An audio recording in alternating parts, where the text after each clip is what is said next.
From the KIRO Radio newsroom in Seattle, I'm Dave Ross, and these are the Ross Files.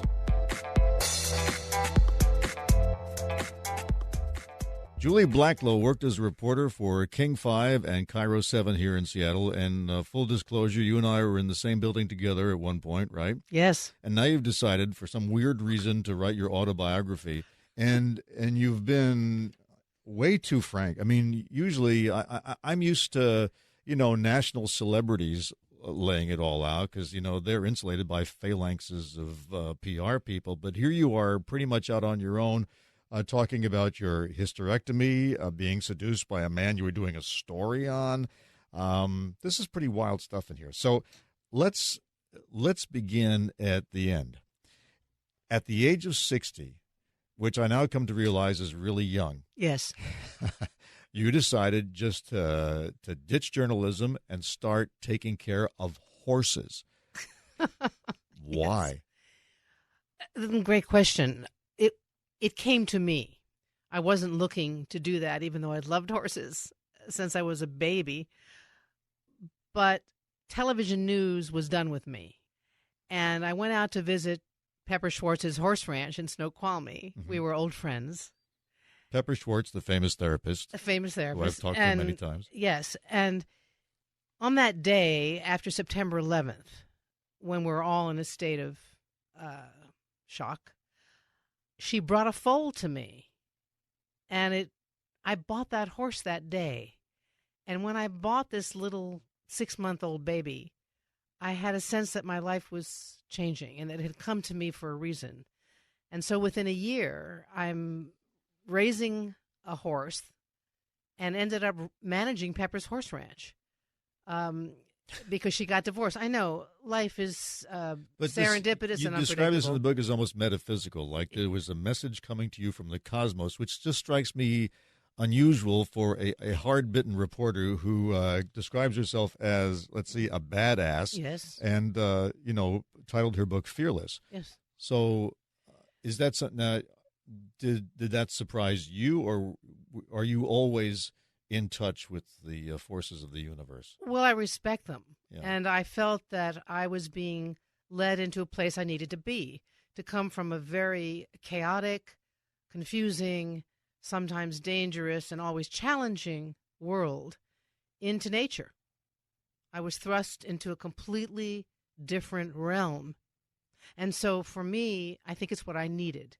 And even though I didn't consciously know I needed it, I was brought to it. So it's like therapy. And you also talk about this strange affinity between women and horses, which I can see because my youngest sister, mm-hmm. from the very beginning, I don't know where it came from. We didn't have horses in our backyard, but she always wanted to have horses. And she ended up, with her husband buying a farm in upstate New York and, raising horses. I think she finally decided to retire from that.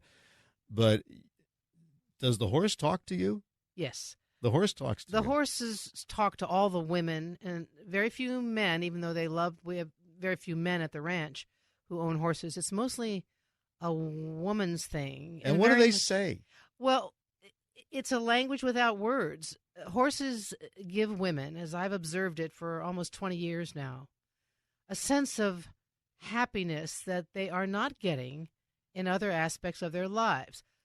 With husbands, children, partners, all the jobs are asking of women to give and to nurture others.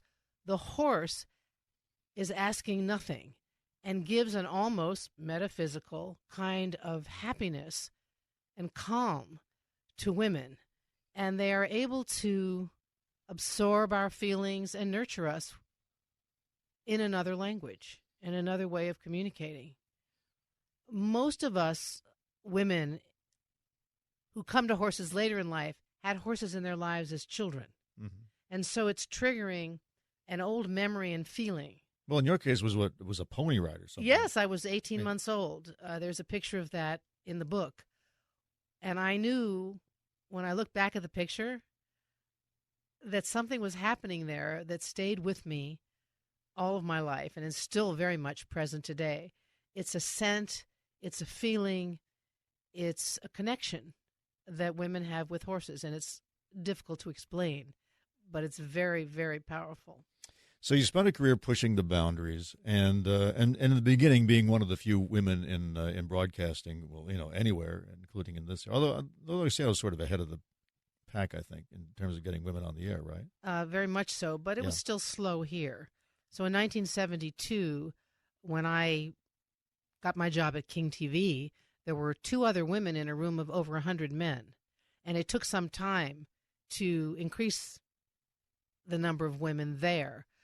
So, yes, King was very much at the forefront of that change, but it was slow. Yeah. I was also in a newsroom full of men, and a lot of them smoked, which I couldn't stand. Yes, they did. Yes. But that's changed now. So give me your observations on where it stands today. An interesting question. Obviously, the increased number of women in broadcast news and in print news as well, and on air, in radio, television, newspapers, online, podcasts, women are at the table. So it's better. But I still hear from women around the country that there's still some prejudice against our being in those arenas with them. Really? Yes, absolutely. Even Based here on... in Seattle, in direct conversations with my friends. No, but I mean the prejudice. What are the men worried about? In terms of story coverage, in terms of management capabilities and opportunities. So you think there's still assignment editors who send women out on women's stories and men on men's stories? I don't know what a man's story is, but I think that's less true today than it was a long time ago. But there's still a feeling that you have to fight to get the most important stories. What concerns me more is what isn't being covered by anybody. Like what? Politics. Politics is not being locally. Oh, local politics. I'm talking about in local newsrooms around the country. Yeah. There's been a fissure in terms of what's not being reported on a daily basis in local communities around the country. Because of the collapse of news staff. Absolutely, the collapse of news staffs and the fact that every station in the United States, every television station, I don't know the data for radio, are owned by 6 companies, own every television station in the United States. That is not a good thing. It controls the message and provides less opportunity for differences of opinion. But school boards aren't covered anymore. Local state legislatures aren't covered anymore. But that shifted to blogs. That shifted to these small online, like, the West Seattle blog, for example. If you want news from West Seattle, you go to that, and it covers it like a blanket. Where's Olympia? Well, where's the state government coverage? Yeah, there are a few individuals. I'm thinking of Erica Barnett, who has long covered local politics and has had a variety of blogs. There's Seattle City Council Insights. There's a small blog that where this guy just sits in every meeting, and he covers it. And there's Crosscut. And there's Crosscut. Right. David Brewster's new postalley.org. Yeah. But it's true. You're not going to see it on mainstream TV stations because it's just not that interesting to people. Yeah. It's harder to find. It's not that it's not there, but it's more difficult to find those stories. And those are that's the connective tissue to where you live on the ground. All politics is local. Was that one of our state congressmen said that, Tom Foley. Yeah. All politics is local. I remember back in the 60s, Everett Dirksen saying those things. All politics is local. There's a disconnect. And so it concerns me less that the gender that's being given the opportunity to cover a story, but the fact that it's not being covered that much on radio or television, which is still... Yeah. Well, we used to be able to force feed some of this news on people because we were the only source, right? True. When you had the 3 networks and there was no internet, the TV and radio stations were sort of they're like the New York Times. I remember when I first worked here, we considered KIRO Radio the station of record, and we would, by golly, cover every city council meeting, and we'd interview every politician. Today, it's true, you seek that out. You have to seek that out. And voters are probably spending less time learning about candidates now than we forced them to spend back then when we put it into every newspaper. Well, isn't that the function of the free press? I mean, it is our responsibility to, if not force feed, at least provide right. the... Well, it was the function when we were minting money. when because you had a monopoly on the airwaves, yeah, the money was there because there's nothing else to listen to. Now you got to get eyeballs and ears, and you have to make money. Right. Well, yes, point taken. But I don't think that diminishes our responsibility to do that work. There's a quote in my book from Justice William O. Douglas of Washington State, who said, and I'm quoting him loosely, the most important role in our society is that of a free press. He talks about the First Amendment. It is the most singularly important thing in our democracy. Yeah, you got to know who you're voting for. Yes. Well, it concerns me. It concerns me, gender aside, who's doing the work, that the work itself is not always being done enough. A lot of your book almost reads like Forrest Gump. You seem to show up next to famous people and important events, including, let me see if I can remember, Richard Nixon. You ran into him. You interviewed John Ehrlichman, who was part of one of Nixon's, quote, henchmen, but comes off as a very nice guy in your book. It was. Let's see, Tina Turner. You walked out on Jennifer Lopez, didn't you? I did indeed. Tell me about that. Well, I was working while I was working for KIRO Television News. I was also freelancing for Entertainment Tonight. That was a fun job. They would sign me to cover films that were being shot in the Northwest, meet movie stars, and very lighthearted stuff. So we were assigned to cover a story with her. Her movie Enough was shooting in Seattle. And so we were sent to down the waterfront. I can't remember exactly where it was. It may have been Bainbridge Island. I can't remember exactly. But my crew and I set up our gear to do a one-on-one interview with Jennifer Lopez. We waited 3 hours with lights set, cameras ready, waiting. And I'm used to that. You know, making movies. Well, 3 hours is unreasonable. Is unreasonable. But, you know, making movies, as I said in my book, is like watching paint dry. It's pretty boring. So we knew that we were going to have to wait.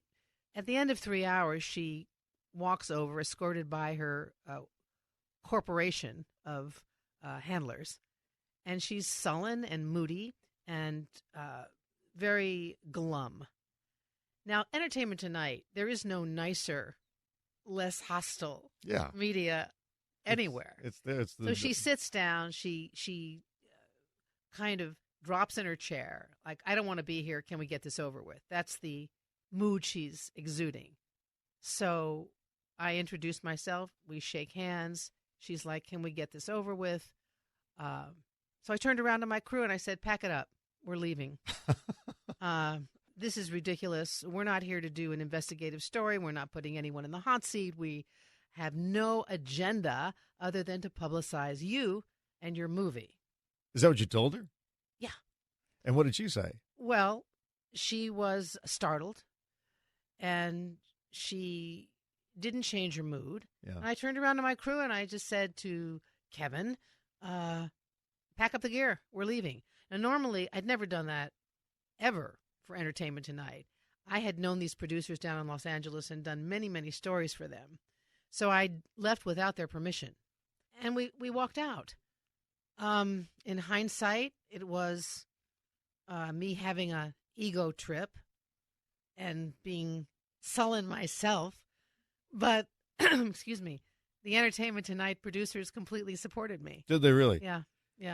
You didn't think that once the camera was on, she'd put on her game face and give you a good interview? No. Well, her game face was actually quite gloomy because she was shooting a movie about an abused wife. Mm-hmm. So she had on a wig that was not at all attractive, and she wasn't in full makeup. She's still beautiful, no matter what she's wearing or what wig is on. But she was not her most glamorous self. I didn't care. But no, she didn't change, and we left. I mean, it was, chutzpah maybe to do it. That was pretty gutsy. I just thought, let's just be nice to each other.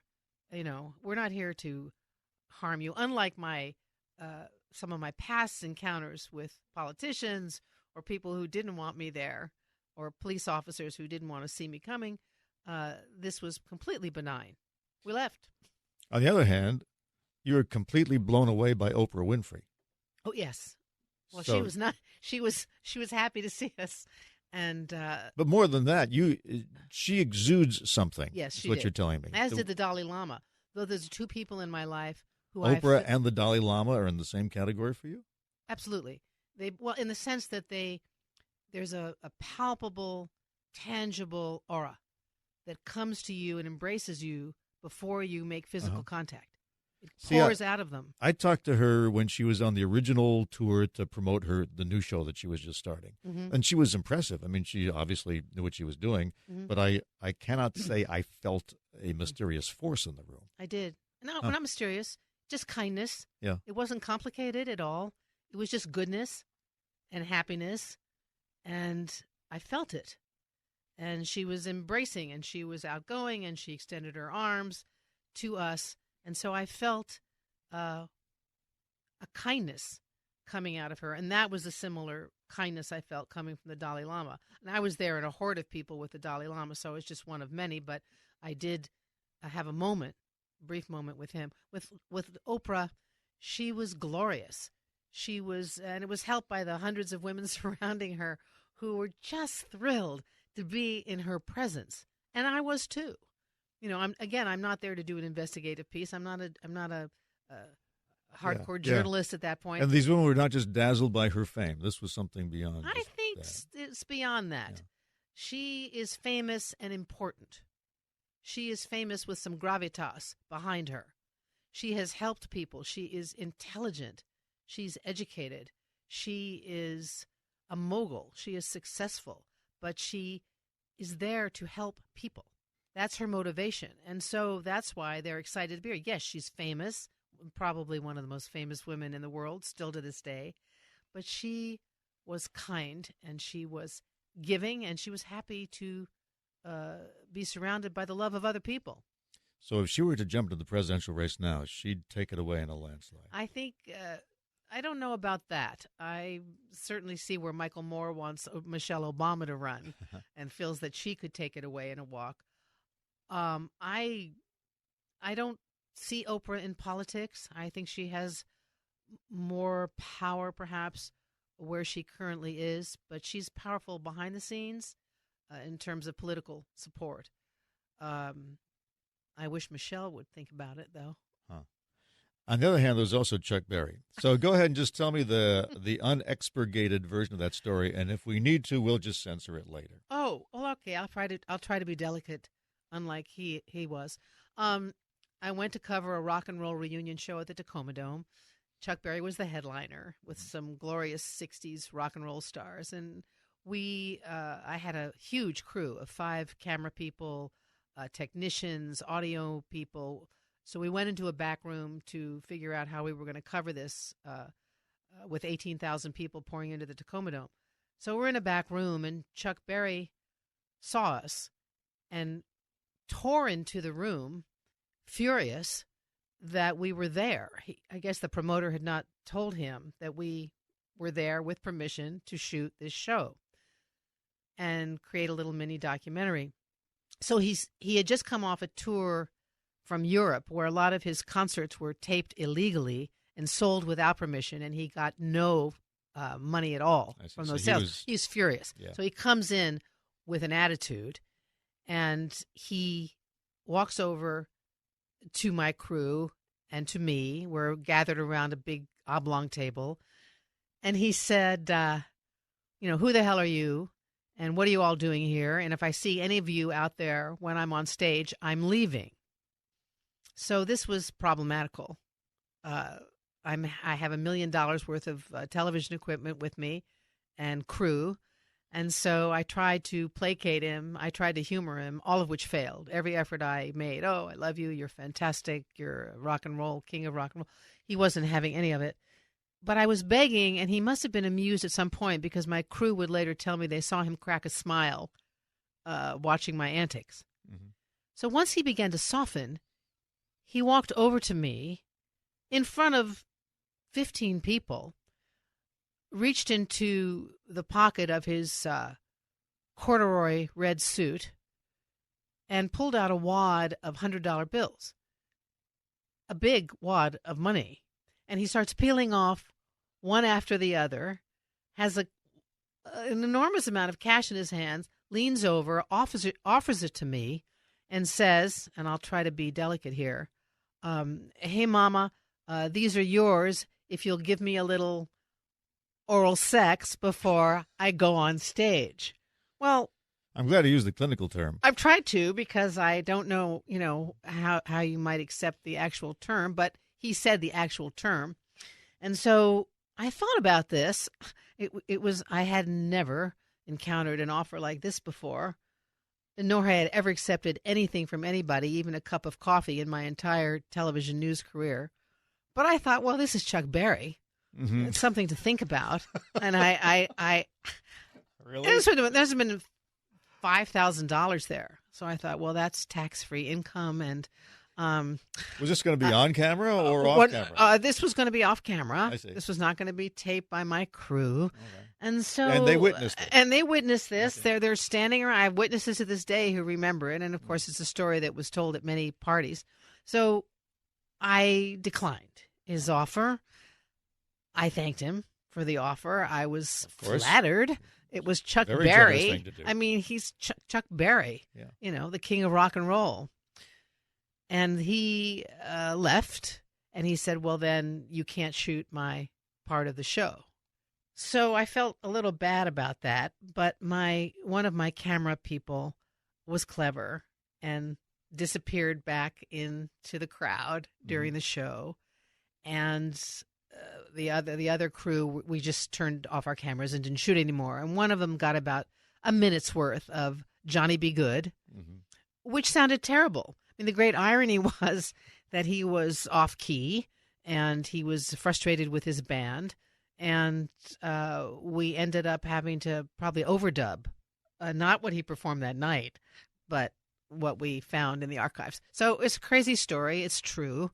I never had an offer quite like that before or after, thank goodness. You did write, however, that you allowed yourself to be seduced by somebody you were covering. And this was in the course of the Roger Forbes case. He was the local porn king for a while. He's still around.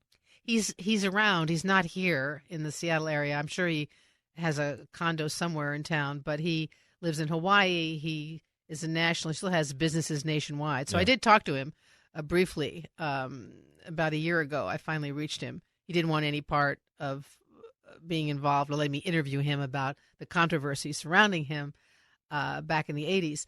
But he did give me a cryptic comment about Count Me Out, and I asked him if he remembered the porno films that were shown in Renton when he kicked up a fuss there. And he said, no, of course I don't remember them. It's bad enough to show them, but I could never watch them. So I thought, well, okay, whatever. But yes, I did. And I talked, and you've read the book, and so I hold nothing back in this book. It's pretty much out. It's out there, and I wanted it to be that way. So his lawyer was Robert Eugene Smith. Yes, he was indeed, and he was devastatingly handsome. And he started sending me flowers. He was the lawyer for the trial.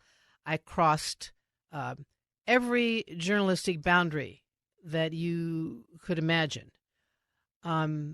Whether it's good enough to say I never actually had a sexual relationship with him, still belies the bad judgment that I had. And he was seductive, and I was seduced. And I was covering that story. All wrong. And you never told your employer?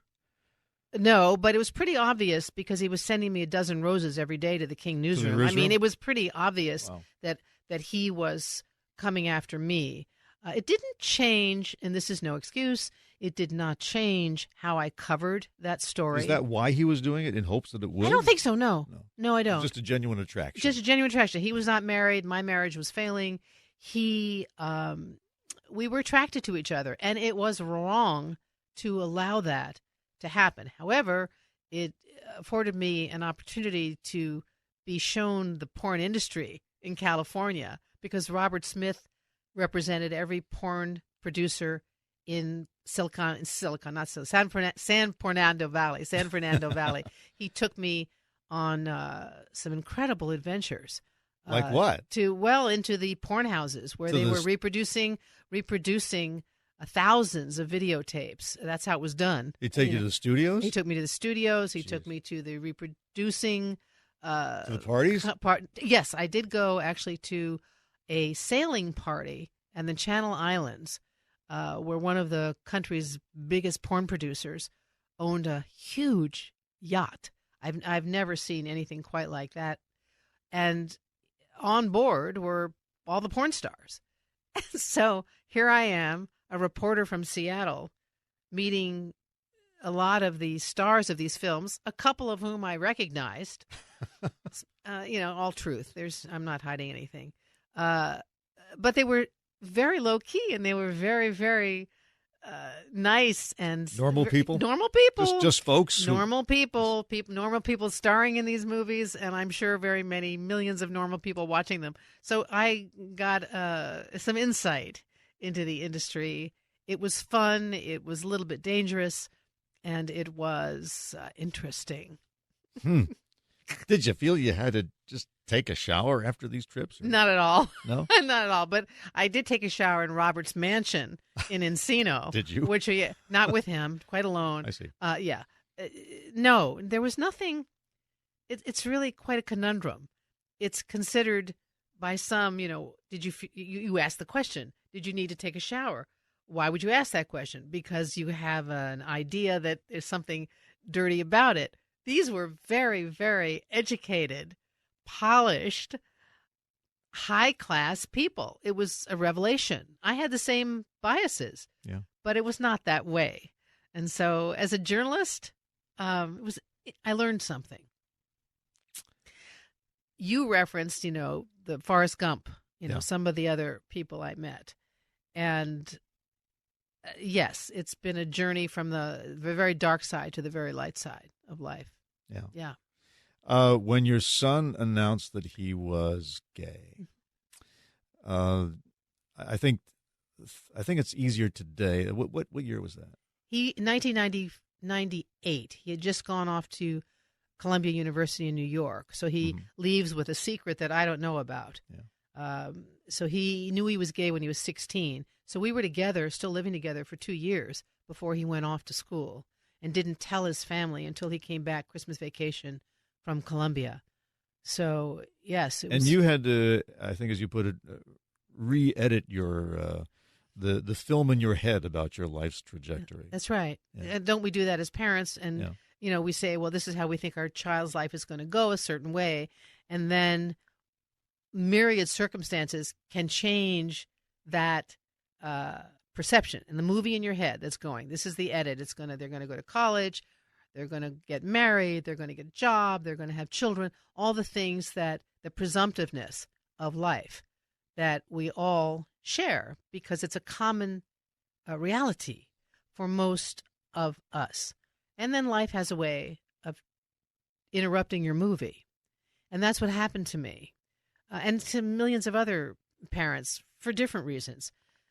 But when I learned Jeremy was gay, I was shocked by that because I didn't know. And I thought, how could I miss that? You thought you should have been able to recognize it when he was a kid? Well, I thought I was an observer. I thought I was, a professional observer. I think I thought I was smarter than I was. But Jeremy would tell me later, Mom, there was nothing to miss because I didn't even know myself until I was 16. He calls himself a late bloomer on the scale of being gay. He really wasn't a young child when he had these feelings. So he didn't know until he was 16, and he hid it. He hid it with great intention. He overachieved at school. He went to Garfield. He was in too many activities. His father and I were concerned about that. He's stretching himself. But he was trying to avoid it. And as he would tell me, and it's recounted in the book, he didn't want to think about it. He did not want – the movie Philadelphia had just come out when he realizes he's gay. So when you're a 16-year-old, for him, being gay meant dying. Because of AIDS. Because of AIDS. Yeah. So he sees this in the film. It shakes him to his core. Now he's terrified. And so he doesn't want to think about it. So he overreaches, and decides, I'm just going to hide it from not only from my parents, but from myself. But then when he comes back at Christmas, he tells all of us. And it took me, his father was immediately accepting. My parents, I recount this in the book, they're in their 80s. He tells them, Grandma, Grandpa, I'm gay. And my father, without missing a beat, says, well, that's fine, son, but did you make the dean's list? I thought it was a great response. And then I knew without question where I had come from. Yeah. Really, truly understanding, non-judgmental people. But for me, it was a journey to be okay with it, just because I'm still editing the film in my head. Once I did, I was completely at ease, even though I had gay friends, and everyone says, oh, some of my best friends are gay. It's different when it's your son. It's different when it's your kid. And then you worry about AIDS, and then you worry about acceptance from other people, and you worry about them anyway. But now here's another layer of things to worry about. Yeah. Well, is he married now? No, he was one of the first people to get married in California under when it was legal there. And then he became one of the first to get divorced. Well, he's still friends with, he's had a incredibly wonderful men in his life. He's single right now, but still maintains incredibly close relationships with all of the great men in his life. So he's a very busy guy, and working with GLAAD. He's their media director. Mm-hmm. So his life has a lot of meaning to him, and I'm really proud of the work that he's doing. But back then, in 1998, it was a difficult journey. So when you're out there on the ranch taking care of the horses, do you ever wish you still had the walkie-talkie and somebody at the assignment desk was saying, jump into a car, we have a body discovered downtown? No. First of all, they would ask me to shoot it with my cell phone. Yeah, that's true. They would ask me to edit the story myself. There are none of the necessary elements the way I would want to do a story that still exists today. Because I would want a story to go more than 30 seconds or a minute and a half. So and it was true in 1997 when I left the business, they didn't want me and I didn't want them anymore. They didn't want investigative, deeply researched stories. I have to say, due respect to King's investigative unit, there is still quality work being done. Not as much, not as often, not by as many, but by some really great reporters who are still trying to not shoot with a cell phone. Yeah. I don't know how, we all miss what we consider to be the golden years, I suppose, but things have always changed throughout history. And if you want to find investigative journalism, even locally, you will find it. There are people who are doing it, not in a formalized way the way we used to do it in big newsrooms, but it's out there. What's missing, though, I think, is the involuntary exposure to opinions and stories you may not otherwise have read had they not been in a general interest newspaper or television station or radio station. And people, it's way too easy to silo yourself in an echo chamber of people who simply tell you what you already believe. That's right. The role of you and me and serious reporters, and they're still here, is to find that which you do not know about, to report the good and the bad that's going on in your community. But I will say, I personally censored the really bad stuff. I would not cover stories about racists or give publicity to white supremacists whenever I could avoid it, and of course all that gatekeeping stuff. And you could also police what passed for taste, the kind of language used on the air, and all those filters are gone now. That's an interesting comment from you, Dave. I have to disagree about covering the white supremacists or covering that which we do not agree with personally. My job, your job, our job is how do we report that? We cannot not pursue those stories. One of the things I used to do, they used to send me out to cover the pro-life people who welcomed me there, even though they knew I didn't agree with them politically. I tried to be fair and to find out why, what's going on in your thinking, and to present with them with questions that aren't necessarily ones they're used to being asked. Sure. So I would never avoid. I used to go cover Richard Butler, the Nazi groups in Eastern Washington and Idaho. I used to seek out those stories because I wanted to know and report their truth, the truth as I saw it in what they were doing. If I don't inform people and let them make up their own minds, I have no right to call myself a reporter. I have to cover every aspect of what's going on. When I was doing a talk show, if I had somebody calling up saying, going into a racist rant or something, I have no idea whether he represents a genuine movement or he's one guy just trying to stir things up. And so in a case like that, I'd cut him off. Well, no. Now, to your point, yes, a singular person ranting and raving, a racist holding up a placard or attacking somebody in a city situation. No, I would not give them airtime either, whether on television, radio, or on a podcast or anywhere. That's different. But when I see groups of people that aren't just one voice, but something rising up, it has to be covered. When I see swastikas now on synagogues in the Northwest or at mosques, I want to know about that. I want to know the genesis of that. I have to understand where that's coming from. Is it just teenage angst, stupidity, and thoughtlessness, or is it coming from some other kind of cancer in this culture that I need to investigate? Yeah. So, yes, I agree with you. Singular rant radio show, if I was lucky enough to have your job. And by the way, I always tried to be in radio. I failed at my attempts at that. It's a very difficult business, Julie. Well, okay then. You have to express yourself without being seen. Oh, well, yeah, there's that.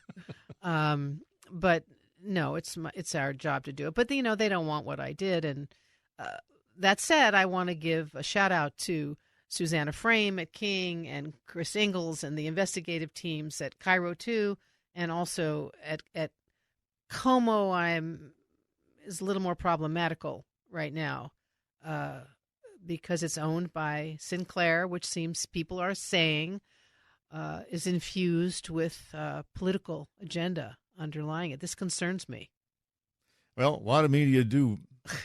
I mean, when you're appealing to a market, and we've seen this with conservative talk shows. I know people who were essentially told, you must genuinely hold this certain point of view, or else you're not going to have a show. Well, could you work in that circumstance? No, Has that happened to you? Has that happened to you? I was always very clear in my conversations with the boss. I'm glad you like what I do, but it's because of what I do. If you decide to change that, then we will amicably part ways. Right. Yeah, I hope your voice is around for. But now I know if it happens where to go, I'm going to start raising horses. Well, although I don't, as a man, they're not going to talk to me. Is what you're saying? But no, you might. We might be able to set up communication between you. I still have my horse. I've been with her 18 years. She still gives me a kind of solace and calm that is the best kind of therapy. I won't say it's cheap. It's an expensive hobby, but I'm no longer managing the ranch. I have other things now. I'm sort of starting my third act with this book. And so I look forward to some opportunities that the book may give me.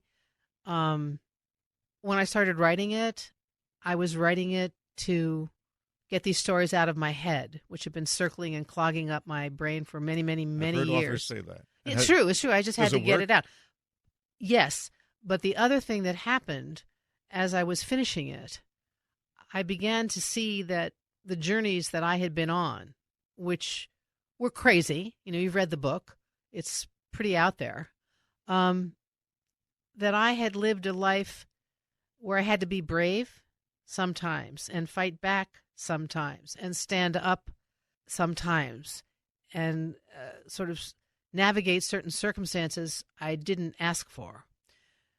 And I thought maybe young journalists, and in particular women, might be guided by what had happened to me. And so well, there is a lot there that people considering a journalism career can certainly learn from. So I think I was hoping it wasn't just to get it out of my head. Yeah. It was also to maybe serve some other purpose that might help somebody. We women in the business in the early 70s, we didn't have any mentors, Dave. Yeah. There was no one to really show us the way, but we stumbled and bumbled and got through it. Yeah. Despite the Chuck Berrys of the world. I still sense a little bit of regret. I think that's no, Okay. no regret about Chuck Berry. Oh, okay. But I was flattered. That's all right. Fair enough. I can say I've never had such an offer. So there you go. That's good. Yeah, I know it is. The book is called "Fearless: Diary of a Badass Reporter" by Julie Blacklow. Julie, thank you. Thank you. Remember that when there's a longer version of the interviews on Seattle's Morning News, you can usually find it right here in the original form, unconstrained by the limitations of a live broadcast. And you can subscribe so that when someone says, "Did you hear what was on Seattle's Morning News?" you can say, "Not only that, I heard the part that wasn't on Seattle's Morning News."